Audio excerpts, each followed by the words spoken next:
Hello, political geographers. This is Dr. Devine, and this is the lecture on Guatemala's Civil War for Geography 3340.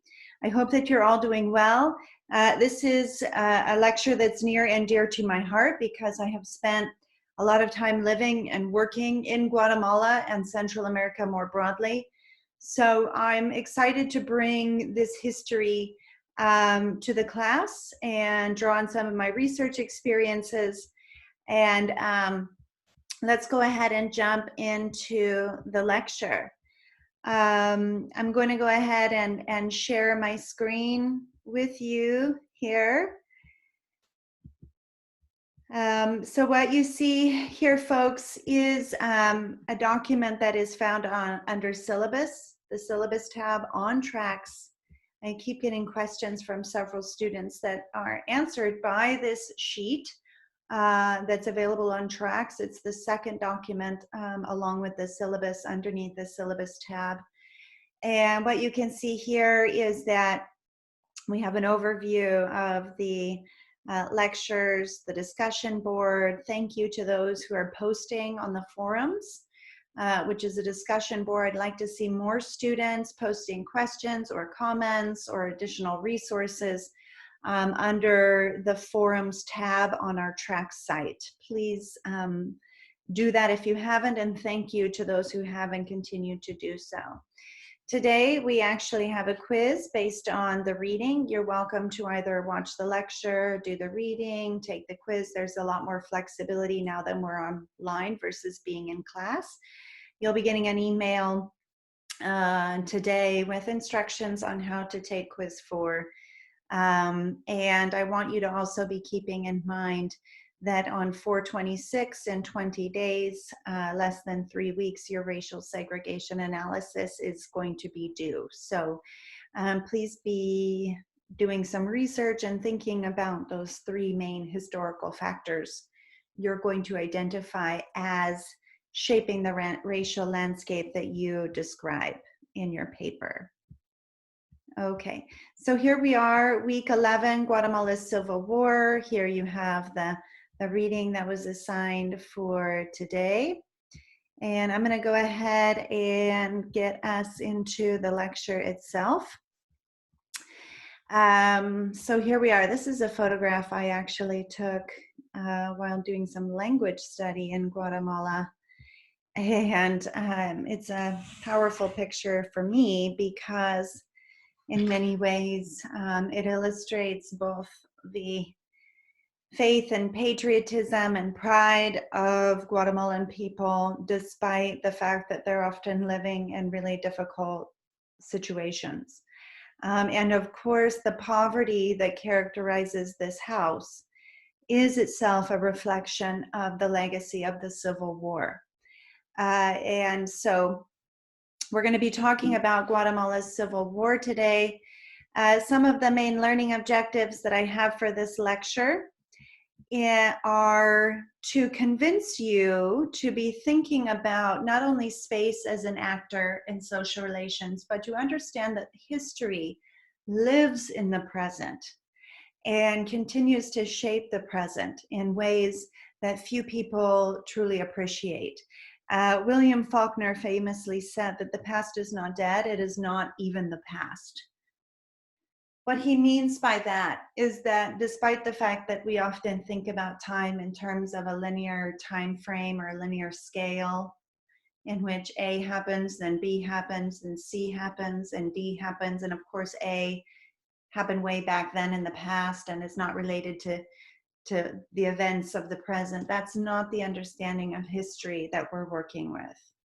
We're understanding how the present exists in relationship to the past and is shaped by the past. We're also thinking about connections between the so-called first world and third world. This lecture illustrates that the poverty of Guatemala, which is considered a third world country within the discourse of development that we studied earlier this semester, that the poverty of places like Guatemala are not produced in isolation. They're produced oftentimes through military and political relations with first world countries, even though colonialism is long gone, at least formal colonialism. Okay, I'm gonna put my coffee up here.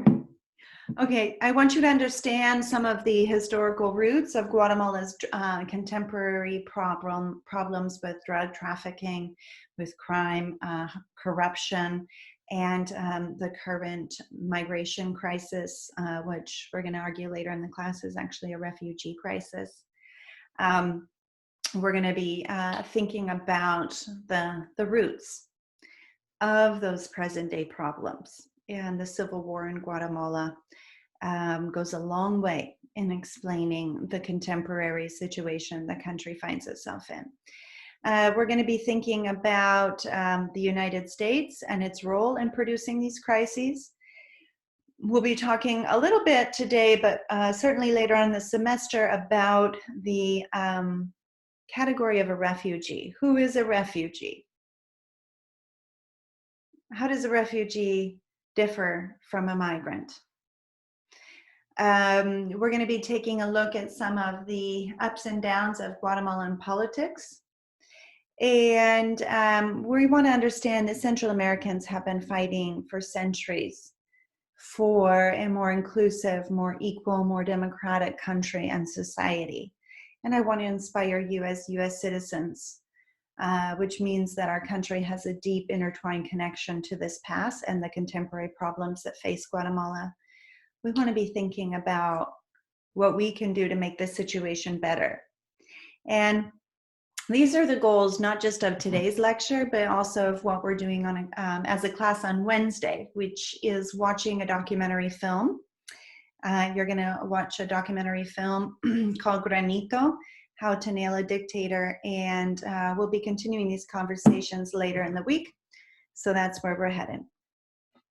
I have been doing field research in Guatemala since 2005. And when I was a PhD student, I spent 2 years living in Guatemala's Maya Biosphere Reserve, which is the area that's highlighted here for you on the screen. And in particular, in this area, the Maya Biosphere Reserve, thinking about tourism development of archaeology sites, what would inclusive tourism development look like, how are territorial politics of the past manifesting in contemporary tourism development. Those are some of the things that I studied as part of my PhD dissertation. And I spent a lot of time living in communities, 2 communities, almost a year and a half, doing ethnographic research in 2 communities. Ethnography means that you embed yourself in the community. You really become part of the community.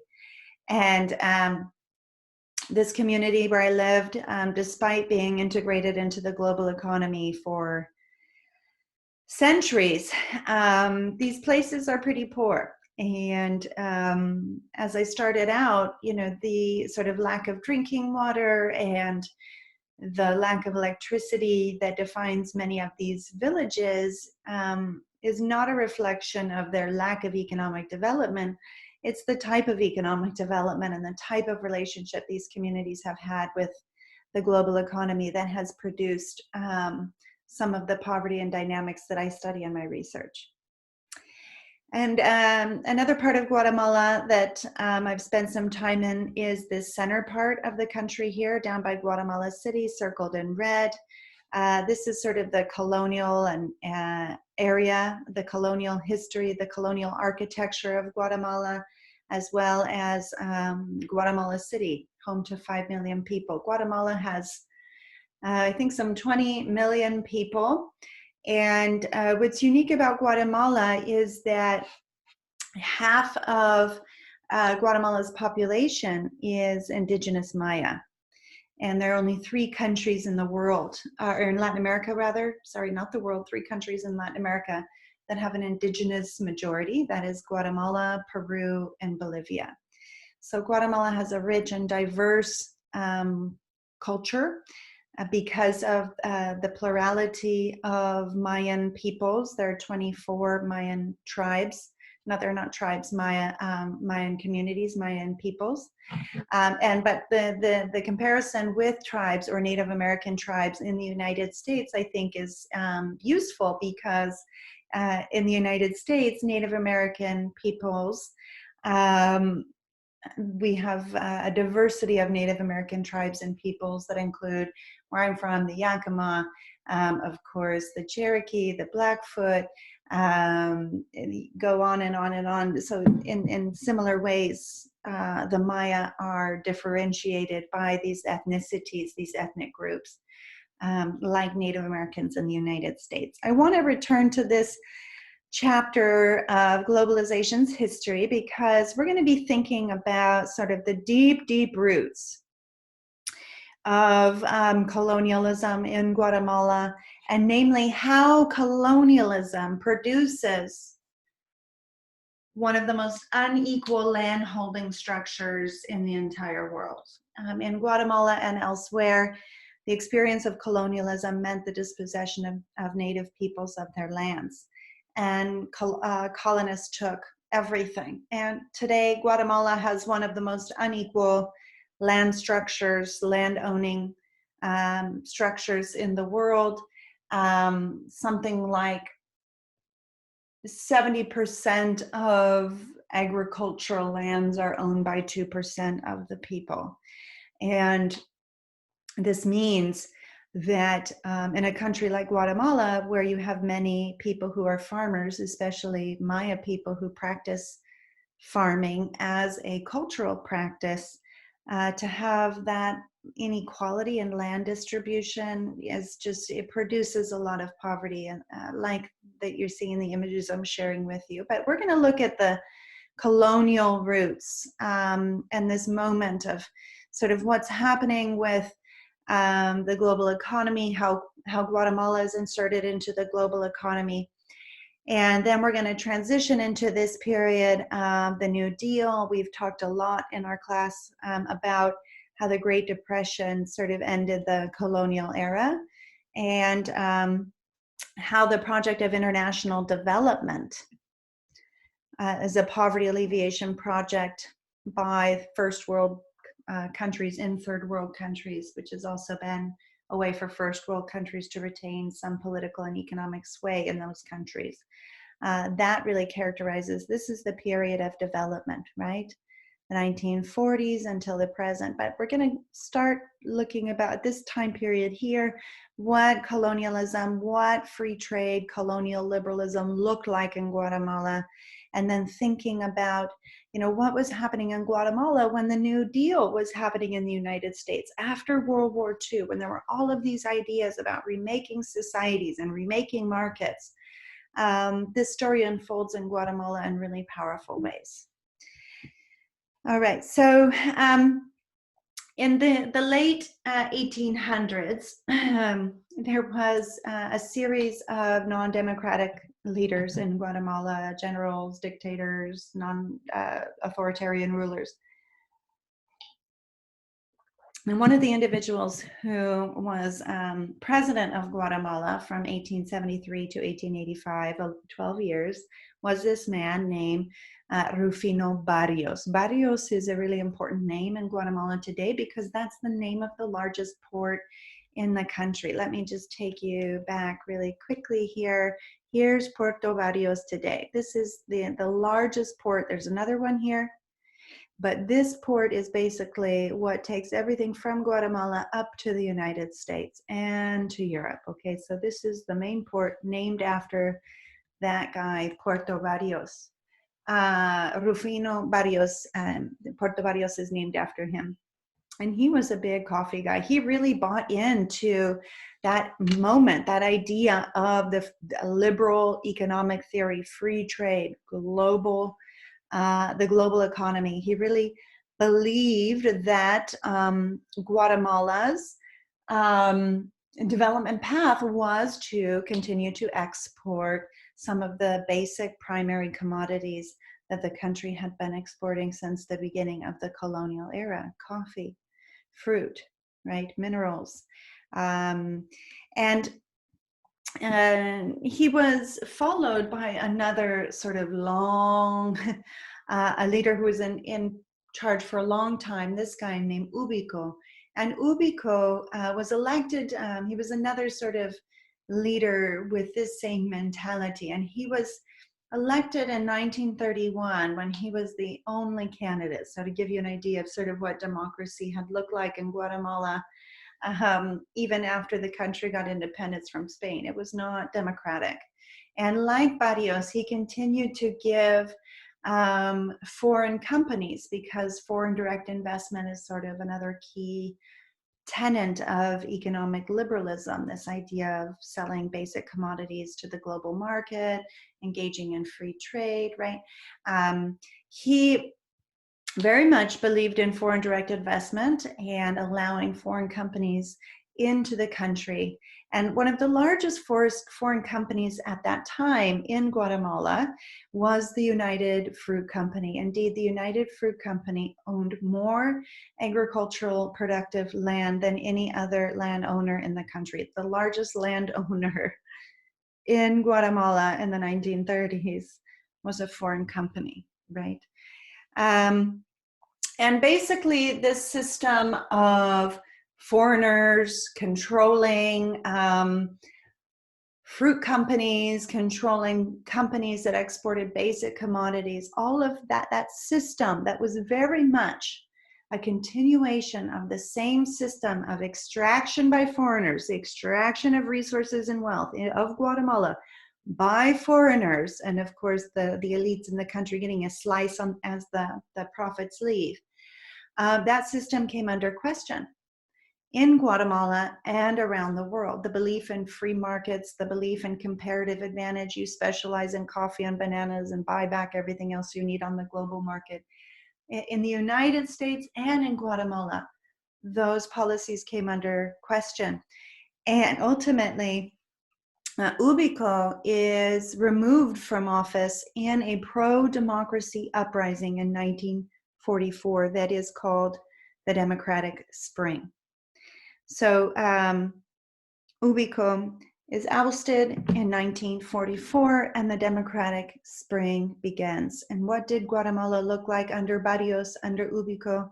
Well, massive coffee plantations. Here's an image of a coffee plantation. This is interesting. Here on the left, you see what is surely a manager's or a company infrastructure, along with a more traditional sort of thatch roof house that you would see in Guatemala at the time. And it is the very indigenous Maya, the Maya peoples, who were dispossessed of those lands that were turned into coffee plantations and then forced to work for little to no money at all on those plantations. These are the types of labor arrangements, the land distribution, lack of political democracy, lack of political representation by the majority of the indigenous Maya.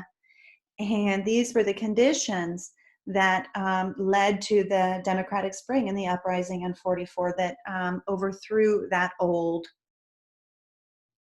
colonial system that was supposedly post-colonial, but it wasn't really post-colonial. It was a continuation of the colonial political and economic system. So here's a picture of some coffee plantations in Guatemala to remind you that all of this best land is not dedicated to allowing Guatemalans to farm on their ancestral lands and produce food for themselves. But cheers, the coffee. I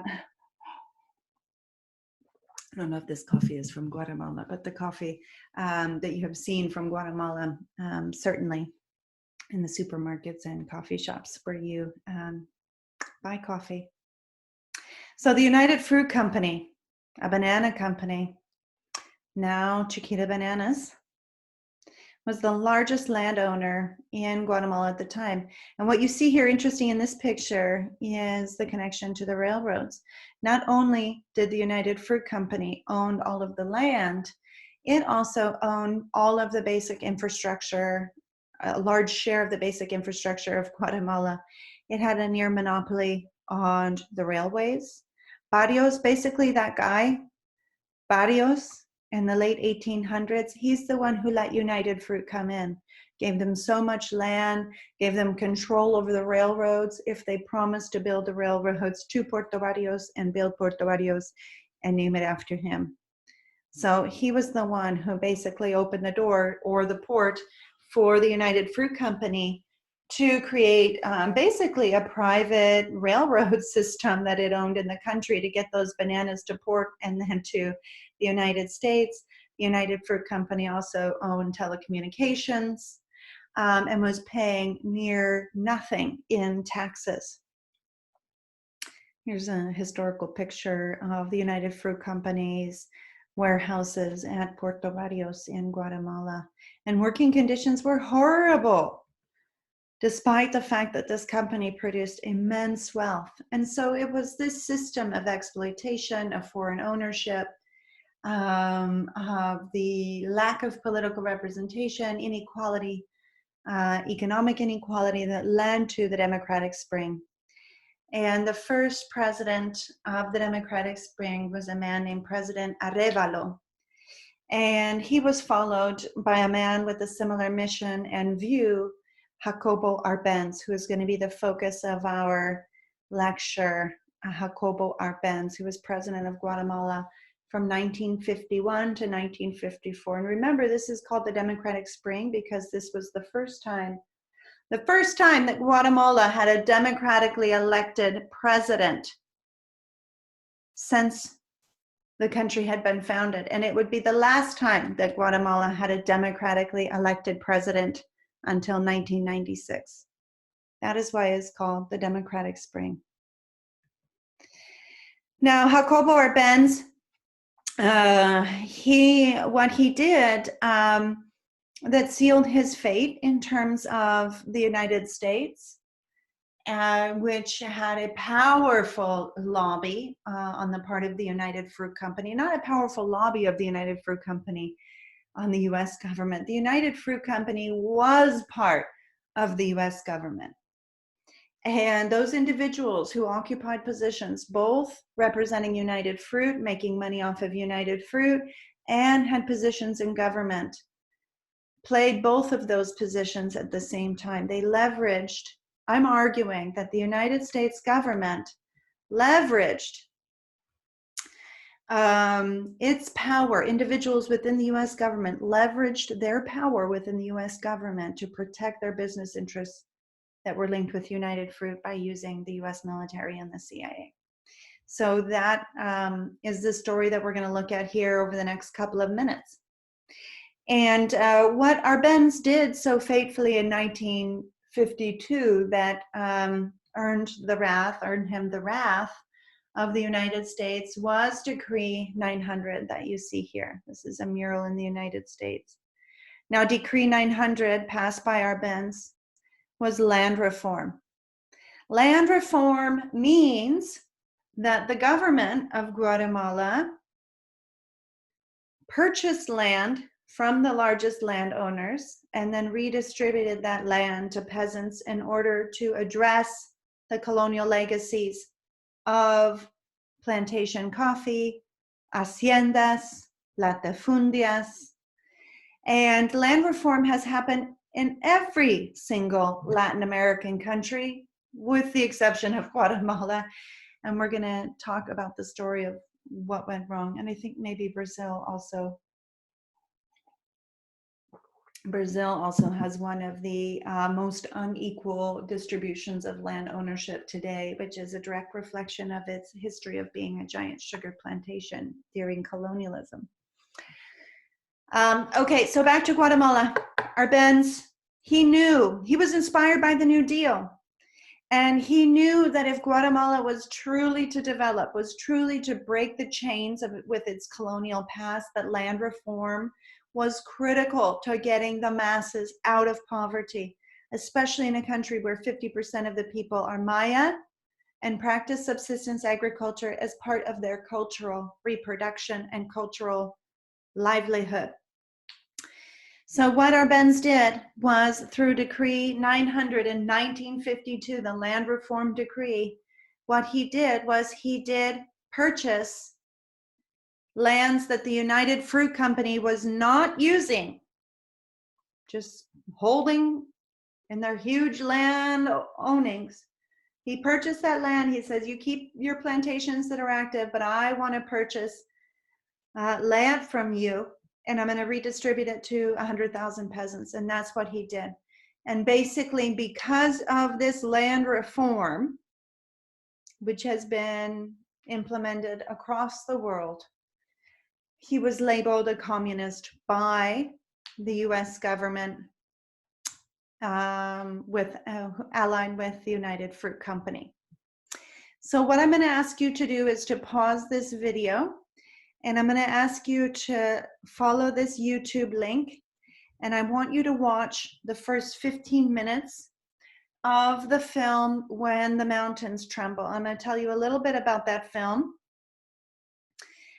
before you go there and watch that film, because on Wednesday we're going to be watching this film here, Granito, that's in the middle of the screen.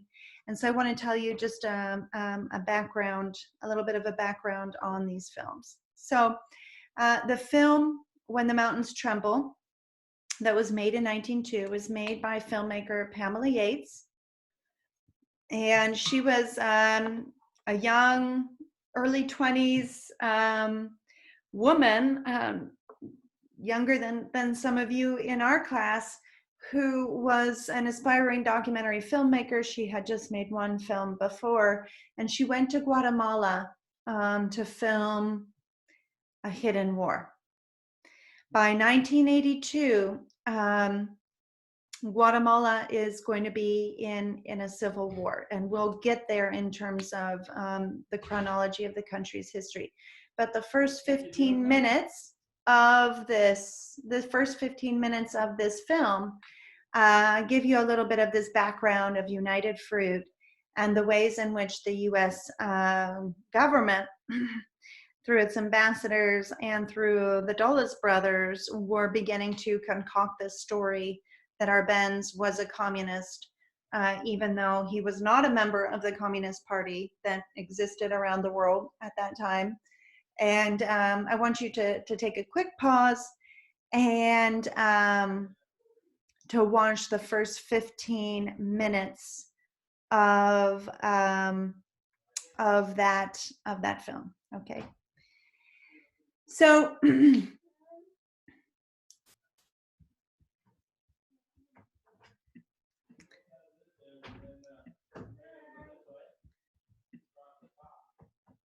okay, so now that you've had, here, let me just, I'm gonna pause I'm gonna see if I can pause my recording. Okay, we're back from that little pause. I hope that you enjoyed watching the first 15 minutes of that film. It really illustrates how the United States set the stage for the military coup that would lead to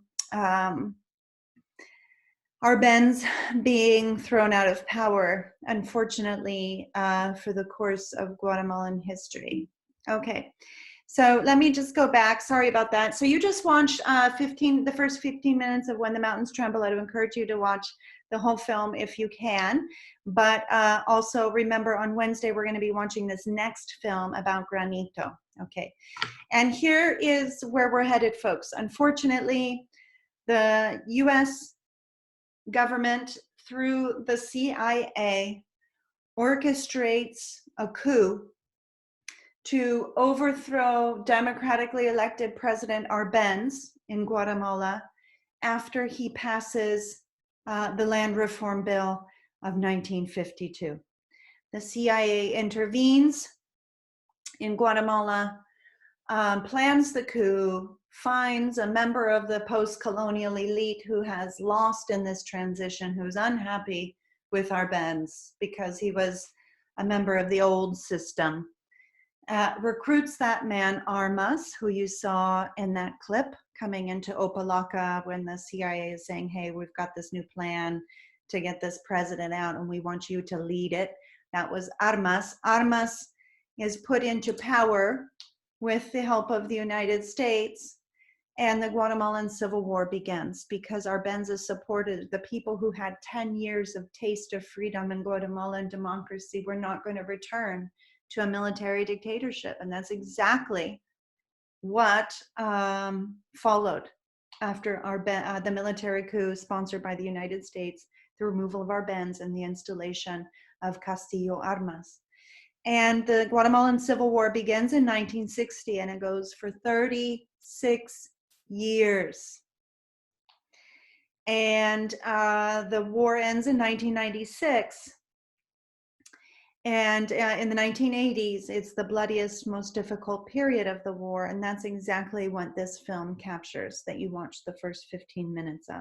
The first 15 minutes gives you the background that the reading gave you today and that I'm trying to give you in this lecture, not so seamlessly. My family's here, so sorry about the interruptions. And so the 2011 film that you're going to watch on Wednesday is going to tell the story of bringing the leaders of the country, the military dictators of the country, to justice after the end of the Civil War, which in the early 1980s, the violence reaches the level of genocide against the Maya people. Just to be Maya was to be suspected anti-military, anti-government.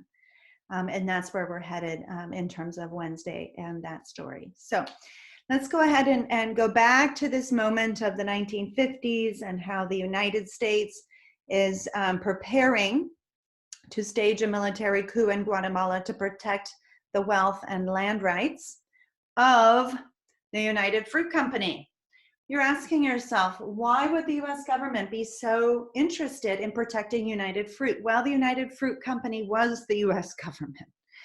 In many ways, you think about the most powerful companies like Monsanto and their lobby and their influence. You know, the United Fruit was like the Monsanto of today in terms of the links.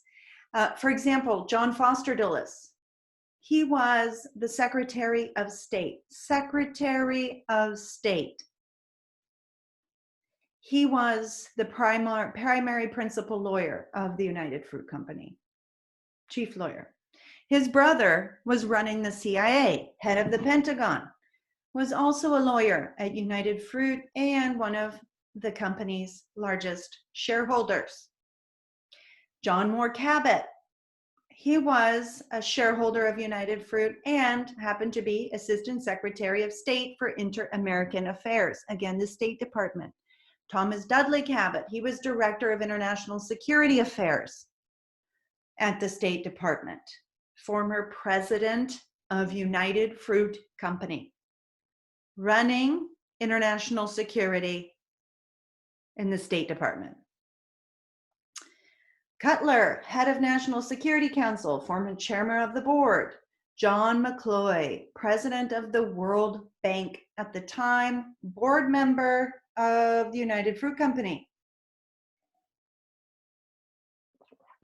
For those of you who are paying attention, remember what Escobar says about development and about the World Bank. Are you surprised?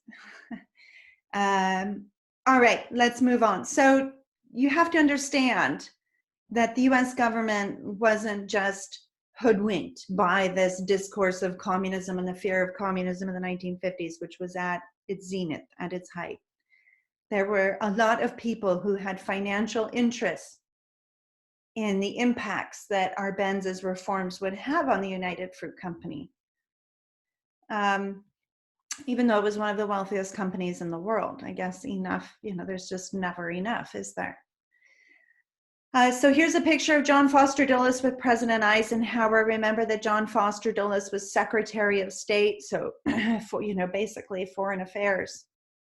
He's the primary advisor. He's, here he is advising Eisenhower, convincing Eisenhower that Arbenz posed a communist threat. Here's a list of, let me move this. Here's a list of the relationship between the United Fruit Company and the CIA overthrow. This Central Intelligence Agency, coordinated, paid for with US taxpayers' dollars, the violent removal of Jacobo Arbenz from his presidency in Guatemala. How's the country doing today, huh? All right, we'll get there. 1951, public relations smear campaign. US government starts using taxpayer money. This is detailed in the Kinzer reading at length. You spent a lot of time, I hope, reading that article. The facts, the citations are there. This is an important slide that summarizes a lot of the key connections between the CIA and the overthrow of Arbenz in 1954. 1951, the US government, through the CIA, funds a public relations smear campaign, putting in national press, including the New York Times, false information about Arbenz's links to the Communist Party, the International Communist Party, and Russia. It was propaganda. It was a smear campaign. 1952, Arbenz passes land reform. And in 1953, a year later, the Guatemalan government seizes 234,000 uncultivated acres. It's not a whole lot. But if you're a subsistence farmer and you just need a couple of acres to be able to grow food and feed your family and a place to build your home and live with dignity, it's a lot for a lot of people, right? And 100,000 families benefited from this land reform that included these 200,000 acres that were taken from United Fruit. But they weren't just taken. What Arbenz did was he paid the United Fruit Company over $1 million for that land, which was the value that the company had declared on their taxes. So this is a really important thing to understand, because in communist context, the state does not buy land, privately held land, from a foreign company. That is capitalism. Communist governments seize lands, nationalize lands. There is no compensation. If you needed another piece of evidence apart from, I don't know, Arbenz's political party and affiliation to prove he wasn't a communist, then this is another example. But that wasn't enough. That wasn't enough.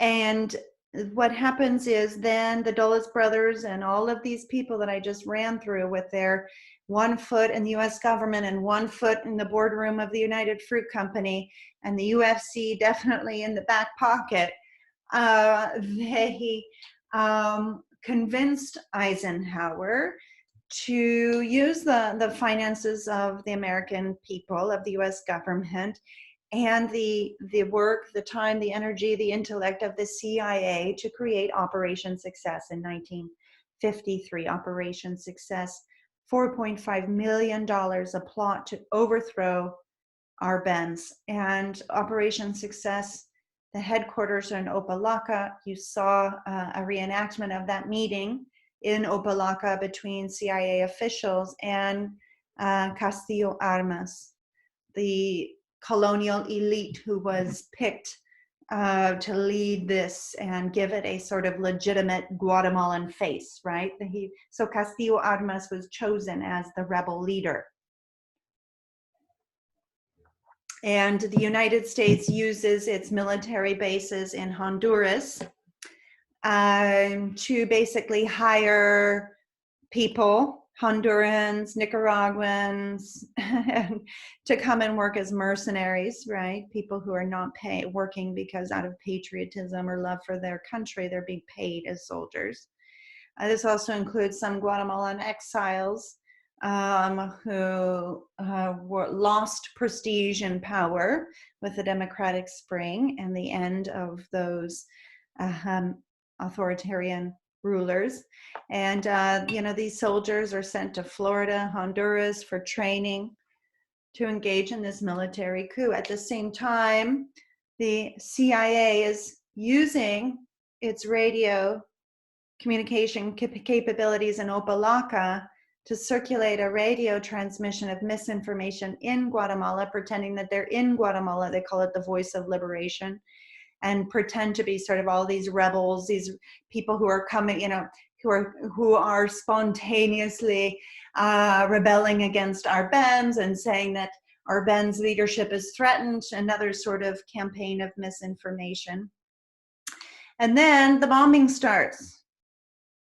There are raids funded by US taxpayer dollars, US military air raids in Guatemala City, 2 weeks of bombing.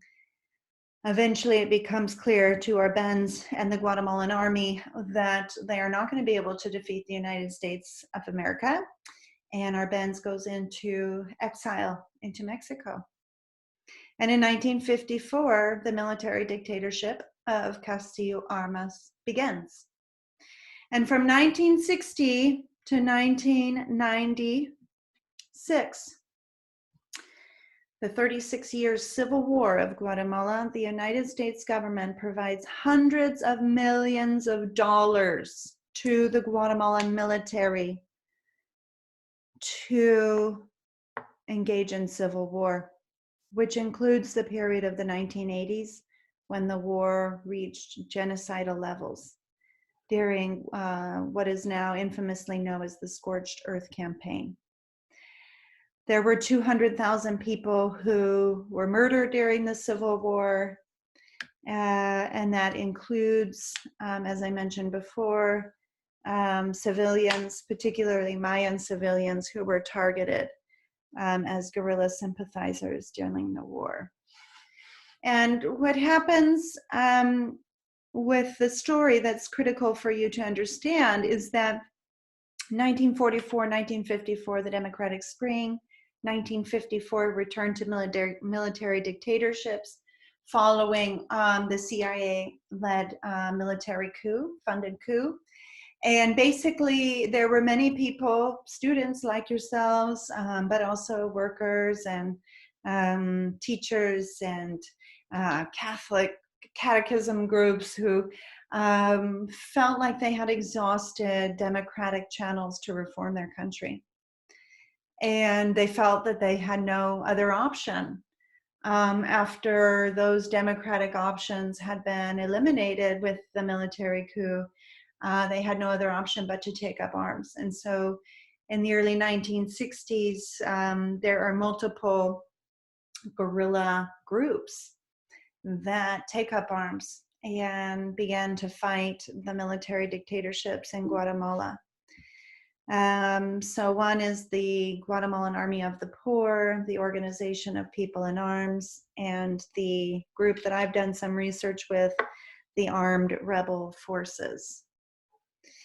And it's interesting, you know, to think about sort of the bed that you make. You know, you sort of, in many ways, in 1959, after the Cuban Revolution, after Castro successfully defeats the United States, the US almost sort of manifests the situation that it claimed to be trying to avoid. Many of the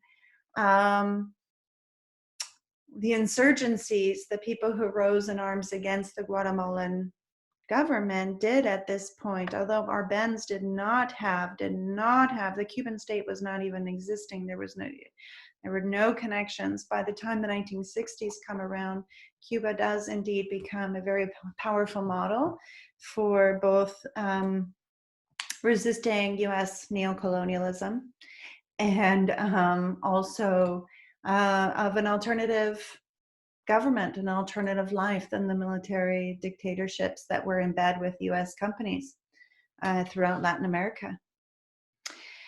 Now, these guerrilla groups are actually gaining ground. And by the late 1970s, this small-scale warfare looked like it might turn in favor of these guerrilla groups. And unfortunately, in response, a military dictator named Efraín Ríos Montt. He is the man who's the focus of the documentary you're watching on Wednesday, Granito, How to Nail a Dictator. This is the dictator that you're going to be learning about. He took power in another undemocratic transfer of power, and in the 1980s, he begins what is the Scorched Earth Campaign.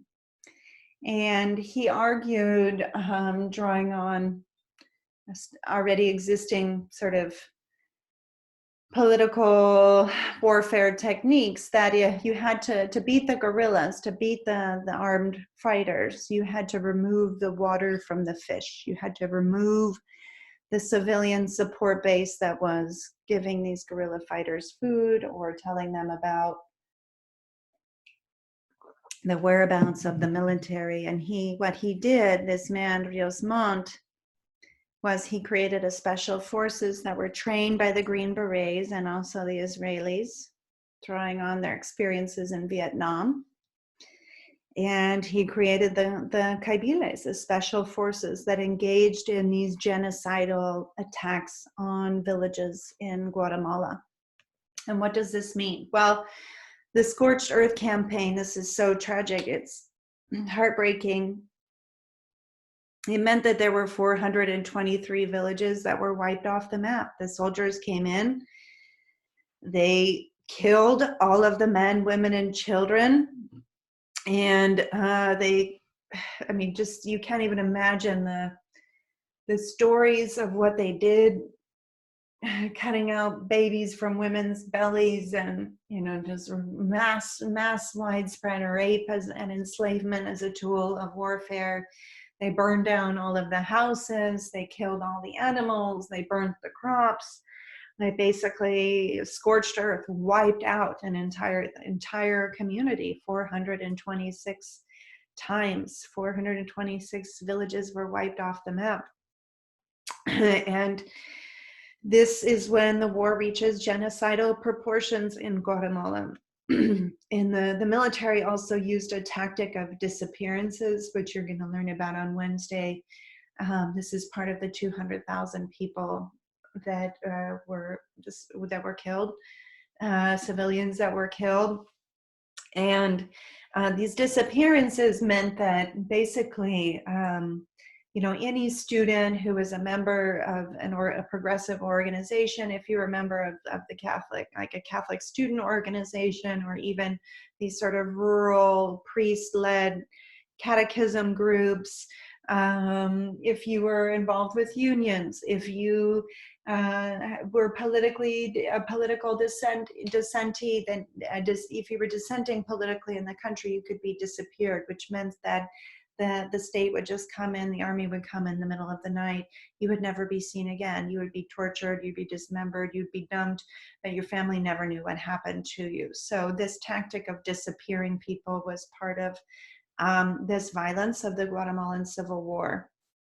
And another sort of really brutal component of this war, this 36-year civil war, was that under Rios Montt, that horrible man, who led the military in the 1980s, who was dictator in the country, was it was forced participation by all men over 13 in civil armed patrols. And civil armed patrols meant that civilians had to participate in watching bridges, in reporting on the whereabouts of the guerrilla. They had to patrol territories. Often what this meant in practice was that when the army would go and massacre one village, it would force members of the civil armed patrol of the village next door to accompany them. And if you said no, you were a guerrilla, disappeared. You can't say no, you can't question. To do so would be to be suspected of being a guerrilla sympathizer. And you had teenage boys participating, observing the massacre of their fellow indigenous people in neighboring neighborhoods. Just, the data is there. You can go and you can do some research yourself. There are also some really difficult moments in the film. When the Mountains Tremble, that was filmed in 1982 at the peak of the Scorched Earth campaign, and also some difficult moments in the Granito video that you'll watch on Wednesday.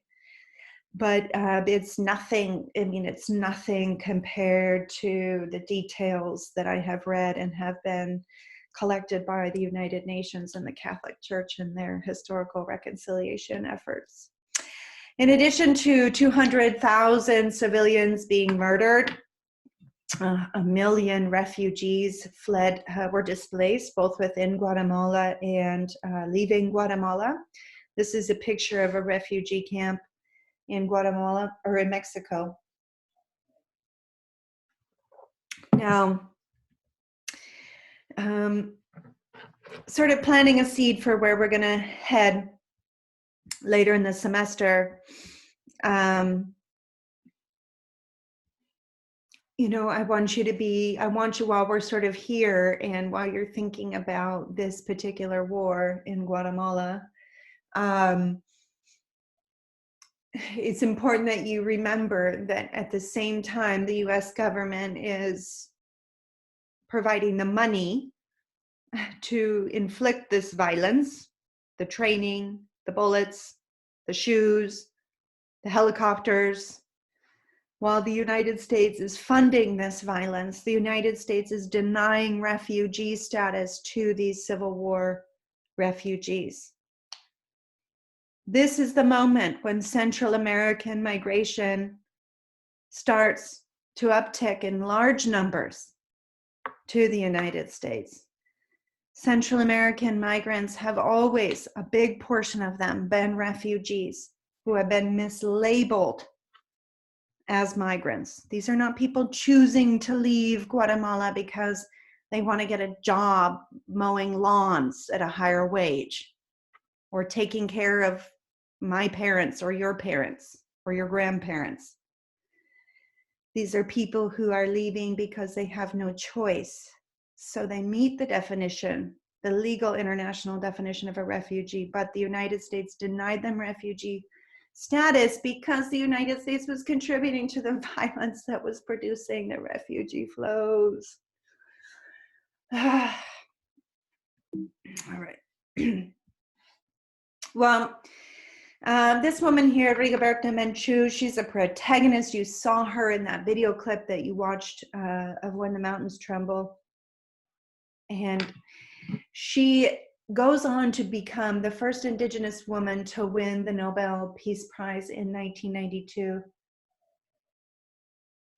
for bringing to international light the tragedy of what was happening in Guatemala.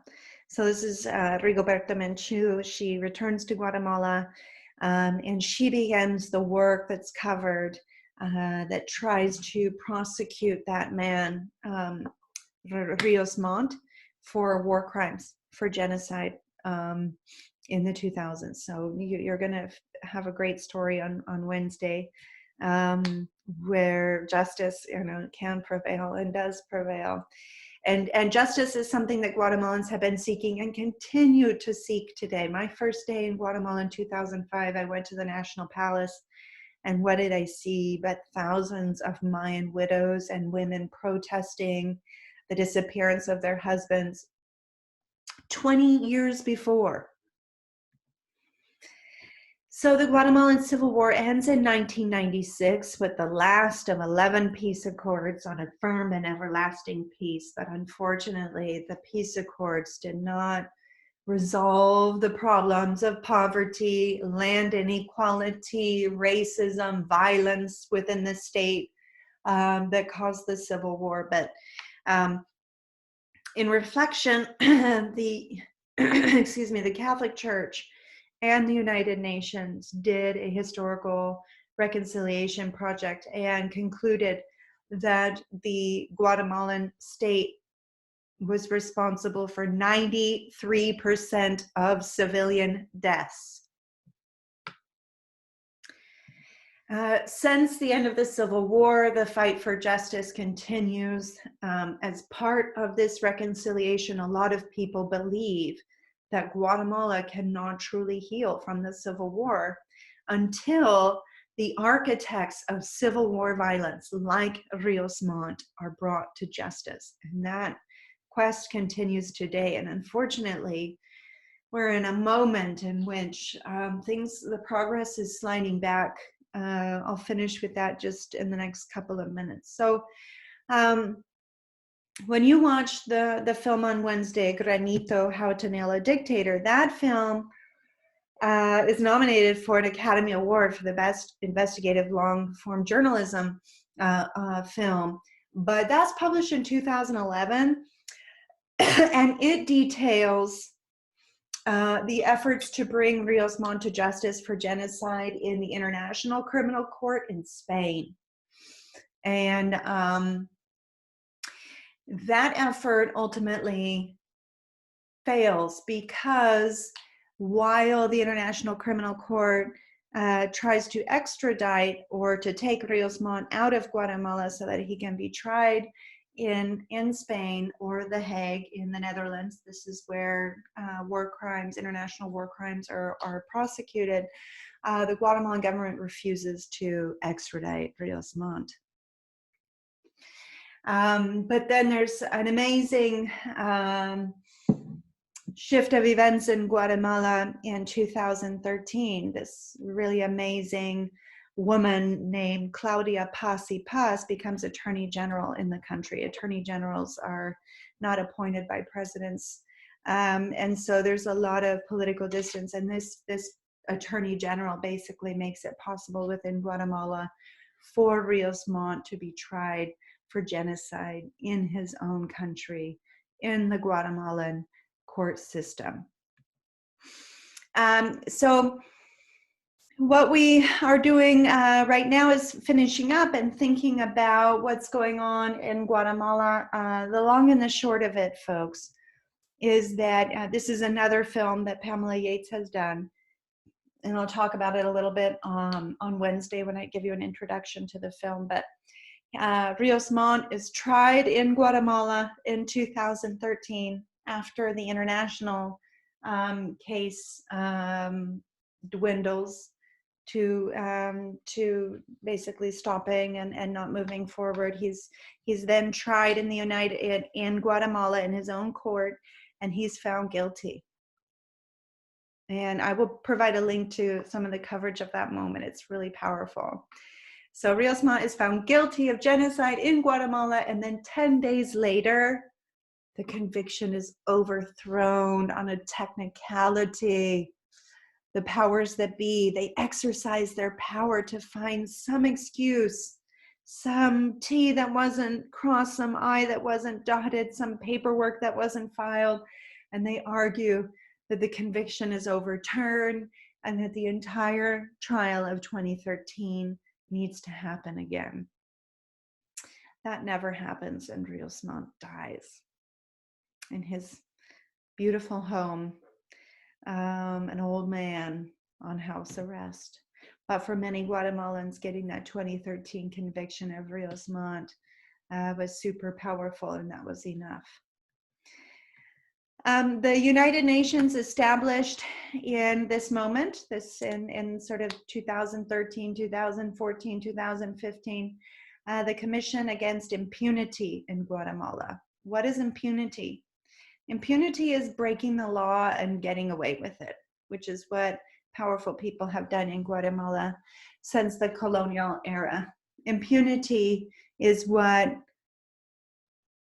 resulted in that conviction being overthrown of Rios Montt. Impunity is what allows drug trafficking organizations to do what they want in the light of day, knowing that there's not going to be an arrest, they're not going to be convicted. Impunity is committing murder and getting away with it.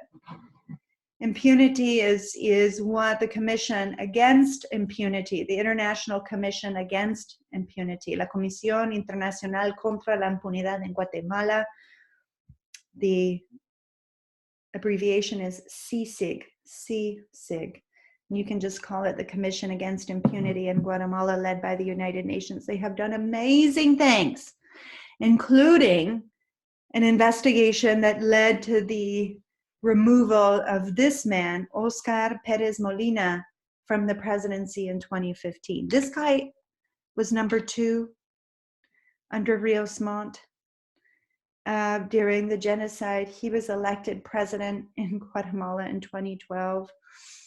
I think the reason that some people voted for him, is that with drug trafficking and insecurity and everything, all the problems, that, you know, he claimed that he was going to have a strong hand and bring back the military and the power.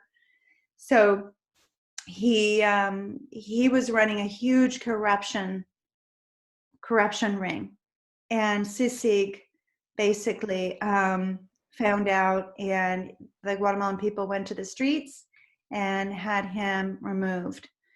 Also, there was another conviction of a military base that was systematically imprisoning and raping women in 2015, a huge human rights victory to bring those commanders to justice. But now the current president in Guatemala, Jimmy Morales, he's the outgoing president. He also has been accused and has had clear links to drug trafficking organizations that fund his presidential campaigns.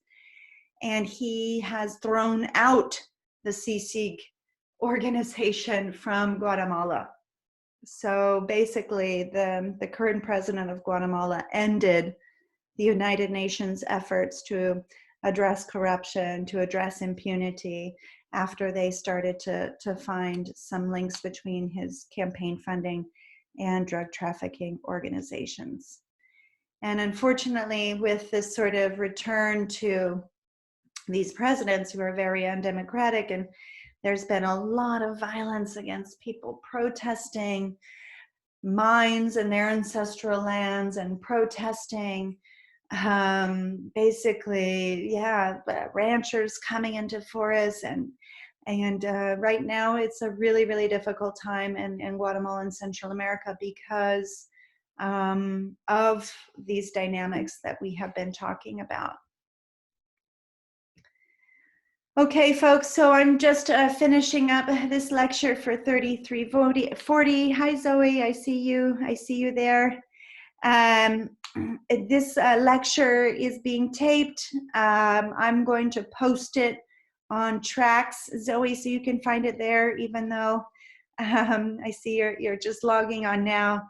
I'm going to post this lecture, and then I'll be following up with you in an email shortly about how I want you to take your quiz based on today's reading, okay? So everyone be well. Please post to forums your questions about the Guatemalan Civil War and the role of the United States in the Guatemalan Civil War. And I hope to also see you in office hours soon. Take care, everyone.